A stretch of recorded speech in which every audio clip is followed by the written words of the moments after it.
Hello my dear students, now question number 1.15. It is also very interesting question related to the electric flux. Okay, यहाँ पर हमारे पास में topic रहेगा electric flux. Okay, electric flux. और electric flux में आपको ध्यान से समझना है कि phi is equal to E vector dot A vector होता है, या फिर आप लिख सकते हैं E A cos phi.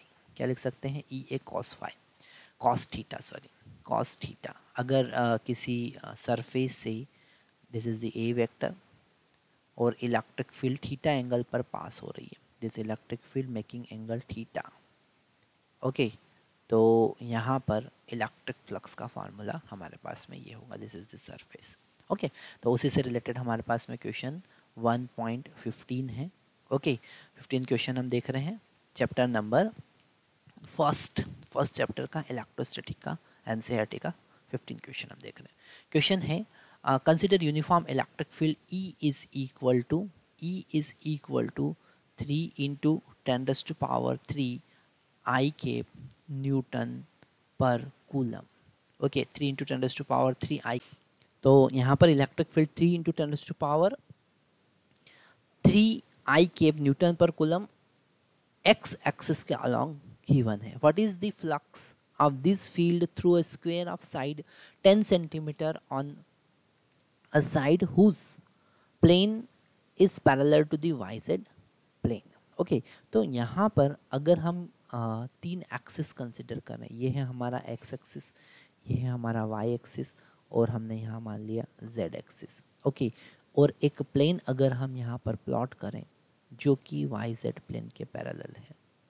Okay, और इलेक्ट्रिक फील्ड एक्स एक्सिस के अलॉन्ग है. ओके, इलेक्ट्रिक फील्ड किधर है? एक्स एक्सिस के अलॉन्ग. एरिया वेक्टर किधर होगा? एरिया वेक्टर भी एक्स एक्सिस के अलॉन्ग ही होगा, that is this is the area vector A vector.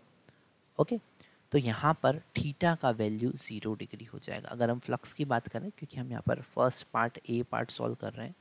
Okay, flux की बात करें तो flux phi is equal to E A cos 0 होगा, और कॉस 0 डिग्री 1 होता है, तो ई ए होगा.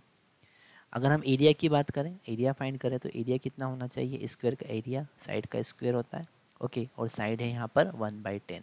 ओके, या फिर हम लिख सकते हैं 10 इंटू 10⁻⁻² मीटर का होल स्क्वायर. ये जो सेंटीमीटर है इसको हम मीटर में कन्वर्ट करेंगे. फाई विल बिकम, ई का वैल्यू कितना है? 3 इंटू 10⁻³ और साइड कितना है, एरिया कितना है? 10 इंटू 10⁻⁻² का होल स्क्वायर.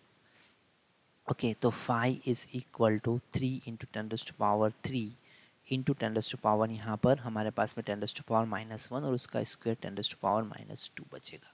तो ultimate 30 newton per coulomb into metre square is the answer. ये हमारे पास आंसर आएगा. अगर हम बी पार्ट इसका सॉल्व करें, है ना, बी पार्ट सॉल्व करें तो उन्होंने कहा है what is the flux through the same square if the normal is making 60 degree with x axis. अगर इसका नॉर्मल जो है वो, है ना, फिर से हम अगर डायग्राम देखें तो ये है हमारा एक्स एक्सिस, ये है वाई एक्सिस, और यहाँ पर है जेड एक्सिस. और इसका नॉर्मल जो है, प्लेन का नॉर्मल, अगर हम इसको ऐसा इंक्लाइन कर दें प्लेन को, ओके, इस प्लेन को अगर हम इंक्लाइन कर दें तो इसका जो नॉर्मल है वो एक्स एक्सिस के साथ में 60 डिग्री बना रहा है. ये प्लेन है हमारा. ओके, तो यहाँ पर थीटा का वैल्यू क्लियरली 60 डिग्री हो जाएगा. क्यों? क्योंकि नॉर्मल, एरिया वेक्टर और इलेक्ट्रिक फील्ड वेक्टर के बीच का एंगल 60 डिग्री है.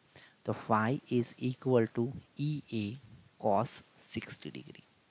ई का वैल्यू हमको फिर से पता है, ई इंटू ए का वैल्यू हम निकाल चुके हैं, दैट इज़ 30, और कॉस 60 होता है 1/2. तो अल्टीमेट हमको मिला 15 newton metre square per coulomb. That is the answer of B part. Okay,